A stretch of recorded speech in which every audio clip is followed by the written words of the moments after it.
په چین کې د روغتیا چارواکي وایي چې لږ تر لږه 88,000 کسان په کورونا وایرس اخته شوي دي. ګرانو مینوالو السلام علیکم. خپل وطن ګل وطن چینل ته ښه راغلاست.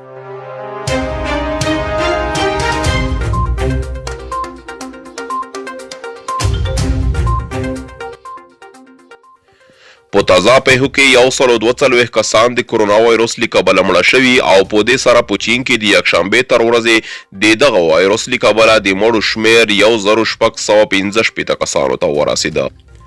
له دې سره بیا هم چینایي چارواکي وایي چې په وروستیو 3 ورځو کې د کورونا وایرس له کبله تلفات کم شوي دي.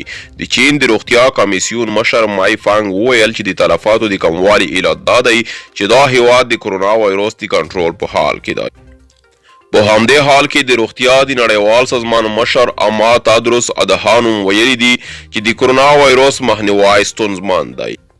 نوموړي له ټولو هیوادونو او نړیوالو ادارو غوښتي چې په دې برخه کې مرسته وکړي.